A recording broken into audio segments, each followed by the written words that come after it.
Hi there everyone, it's me Undead Slayer, and this will probably be the first time you'll ever hear me speak, and if so, hi there! Anyway, let's start off with this game. This is Monster Legends. This is my account, and I hope you will enjoy this video. So today, the video is about me PvPing with my favorite team, but this time with commentary, so I can explain what the team dynamic is like, and what I should do and what to do during specific situations. But first, let's start by collecting some gold.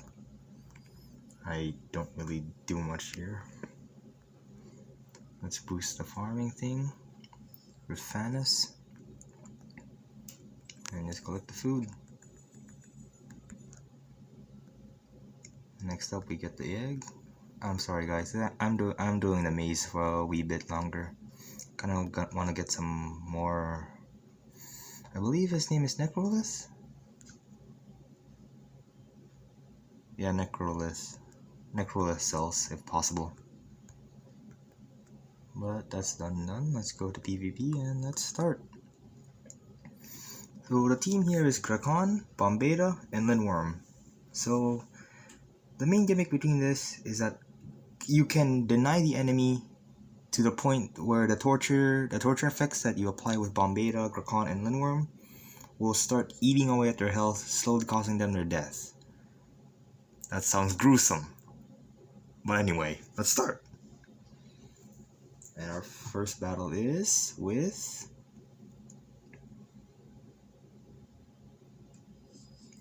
a name that I do not know how to pronounce. So the team here is Heis, we have Ignis, and Kodama. So let's fight. So the way I would do this now, instead of stunning, well, first of all, we're always going to sequence bender into Grakon. But instead of Wisdom of Decaying someone, we're actually going to go for a Bloody Roots to activate the enemy's cooldowns, causing them to not cause any powerful attacks. Now, here's the thing. Ignis does have a 0 cooldown vulnerable skill that he can apply to Bombeta, and Heis has a 0 cooldown fire base attack that can deal moderate damage. But with bleeding, it should reduce the damage by 20%. So, let's do it. Oh wow, Kodama is actually running a 0 cooldown skill. Yep, there it is, Fury the Monkey. Let us sunburn everyone. We are going to Era Traveler Ignis, just in case.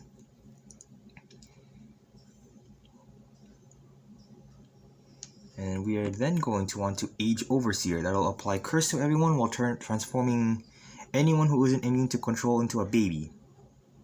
Next up, we're going to stun everyone, but here's the thing. With this one, it activates cooldowns on one enemy, and I want to activate Heis's cooldowns. So we're going to target Heis, but this also has the added benefit of stunning every other enemy. Bombeta, we have to double check if the Megaton's still on, and if so, we can go for a Warming Light. Revert Events, which deactivates Lindworm's cooldowns, so we can turn transfer again. Let's sequence bend into Grakon again. Now this is the thing, we're going to waste this just for the extra turn it gives, not for the Mega Stun, but the extra turn. The damage is a bonus in my opinion. We're going to Bloody Root again. This time we're going to Shrine of the Bulb, which reapplies Megaton while healing Bombeta. Next up, we're going to cooldown activate Kodama. And we're just going to revert events on Lindworm again. That's Wisdom of Decay. And Blinding Punch. That applies Sunburn, Bleed, and dazing them. The bleed is from Grakon's Bloody Roots. Let's apply Curse with Age Overseer. Actually, no, never mind. We're just going to recharge. And then we apply Age. And that's a dead Kodama. Long battle, but I was explaining a lot of things. Let's do 2 more. Gear 5, I don't need it. Let's do 2 more. Oh no. Oh god. Alright, this is going to be a tough thing. So, off the bat, we have an enemy Lindworm, which is surprisingly slower. Okay, so since we know a few things here, since we know that Lindworm's immune to cooldown activation, because of this trait, cooldown immunity, and Heist is immune to control, which makes him, and also immune to stun, which makes him immune to pretty much any deny you can do that except CDA, which is short term for cooldown activation. So instead, we're going to Feel Free to Rot Lindworm, and it failed. Of course, like all the things I do in my life. Okay, we're going to Wisdom then. Let's hope it lands, and it did. We're going to Blinding Punch Lindworm. We want Lindworm dead. We're going to Age Overseer to turn Lindworm to a baby. And we're going to Era Traveler Wormlad to activate the cooldowns. We are going to Bloody Roots for the bleed and for activating Heist's cooldowns. Double check, of course. And we can Warming Light, which removes negative effects while applying life regen to all my allies. Revert events on Lindworm again. Lindworm came back. And we are going to turn transfer into Grakon again, and he can do Chance of the Swamps, which poisons everyone while removing negative effects and removing positive effects to everyone.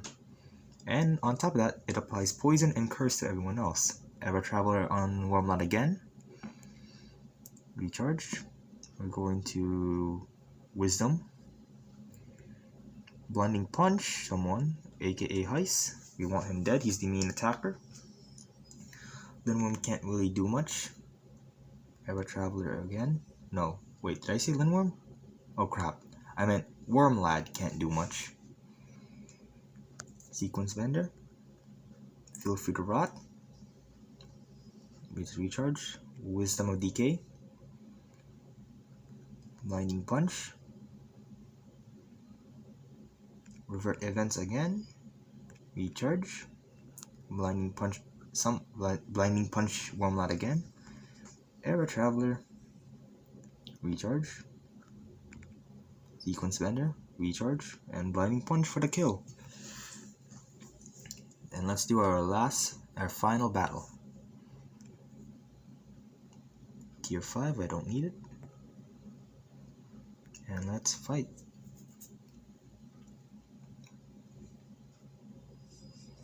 Okay, so we have Anticipation in this team. So Hardy here actually has Anticipation and Water Protection. Gaidaigo, even though it doesn't state it here, he does start with Stun Immunity.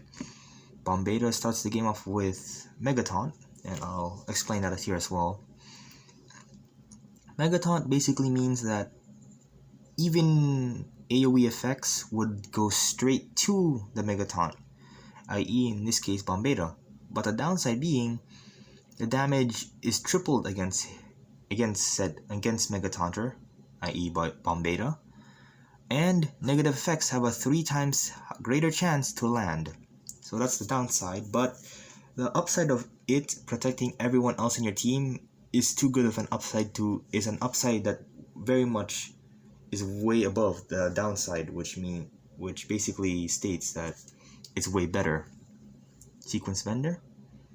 By the way, if you don't have Megataunt, do not do this. Hardy will one-shot Grakon because of the level disparity.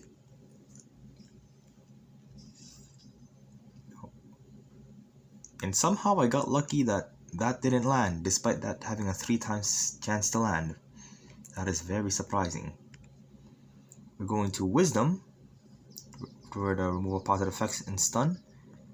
The Brightest Villain, which applies Sunburn. The taunt is a bonus, but I'm only here for the Sunburn. And it didn't land. We're going to Era Traveler Gaidaigo. We are going to revert events on Lindworm again. And this time we're going to Bloody Roots. Right, the Sun. So he has a 0 turn cooldown skill. Do I still have it? Yep. So we're going to Blinding Punch, Sequence Bender, Break the Sun again, and we're going to Chance of the Swamp, which applies Poisoning Curse, so that should reduce the damage output by a lot. And then we're going to deny them with Age Overseer, which transforms them into a baby.